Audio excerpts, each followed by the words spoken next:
আসসালামু আলাইকুম বন্ধুরা, আশা করি সবাই ভালো আছেন। তো বরাবরের মতোই খামার সম্পর্কিত আরও একটি নতুন ভিডিও নিয়ে চলে আসলাম। পেপার থেকে মুরগির বাচ্চা ছাড়ার পর কিভাবে ব্রুডার ম্যানেজমেন্ট করতে হয় সেই বিষয়ে। তো আমাদের ভিডিওটি দেখার পূর্বে আপনারা আমাদের চ্যানেলটিকে সাবস্ক্রাইব করে রাখুন এবং বেল বাটনটি ক্লিক করে রাখুন। চলুন ভিডিওটি শুরু করা যাক।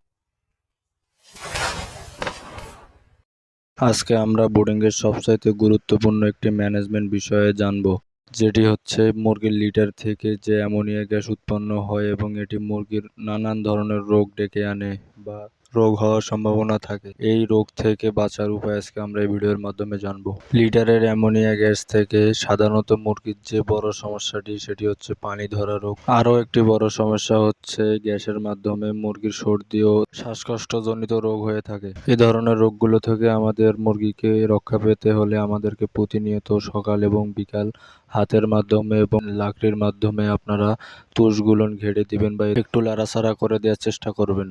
এভাবে আপনারা যদি ব্রুডার ম্যানেজমেন্ট করেন তাহলে আপনাদের মুরগির এই রোগগুলো হওয়ার কোনো সম্ভাবনাই থাকবে না। পেপার থেকে তুষে বাচ্চা ছাড়ার পর 2 দিন আমরা এভাবে তুষ লাড়াচাড়া করে দিলেই হবে।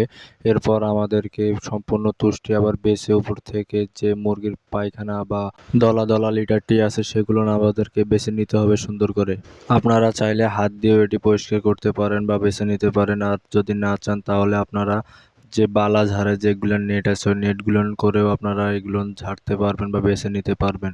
তো আমরা যেহেতু হাতে কমফোর্টেবল মনে করি সেহেতু আমরা হাত দিয়েই পরিষ্কার করে নেই। দেখতে পারতেছেন যে আমাদের একটি ব্রুডার থেকে কি পরিমাণ লিটার বের হয়েছে। মূলত এই লিটার থেকে অ্যামোনিয়া গ্যাস উৎপন্ন হয়, তাই আমরা এগুলো ভালোভাবে বেছে তুলে নেব। তো আপনারা আপনাদের যার যার সুবিধা মতন এটি পরিষ্কার করে থাকবেন। এরপর আমরা আমাদের যে ব্রুডারটি আছে ব্রুডারটির কিছু অংশ আবার বাড়িয়ে দেব, কারণ আমি এর আগের ভিডিওয়ে বলে দিয়েছিলাম যে মুরগির যত স্পেস দিবেন তত মুরগি তাড়াতাড়ি বৃদ্ধি পাবে। আমাদের প্রত্যেকটি ব্রুডার সমানভাবে বৃদ্ধি করে দেওয়ার পর আমরা আমাদের পুরো ব্রুডারের মধ্যে তুষ প্রয়োগ করব, কারণ তুষ প্রয়োগের মাধ্যমে আমাদের মুরগিগুলো একটি কমফোর্টেবল বা একটি নরম জায়গা অনুভব করবে। এতে করে মুরগিগুলো আগের চেয়ে ফুরফুরে থাকবে। আর একটা কথা আপনাদেরকে বলে রাখি, মুরগির সবচেয়ে ভালো গ্রোথ এবং মুরগির গঠন বজায় রাখার জন্য আপনাদের এই ব্রুডিংয়ের সবচেয়ে বেশি যত্ন নিতে হবে। কেননা এখান থেকে যদি আপনারা মুরগির বাচ্চা সঠিক গঠন আনতে পারেন তাহলে মুরগি বিক্রির সময় দেখবেন আপনার ওজন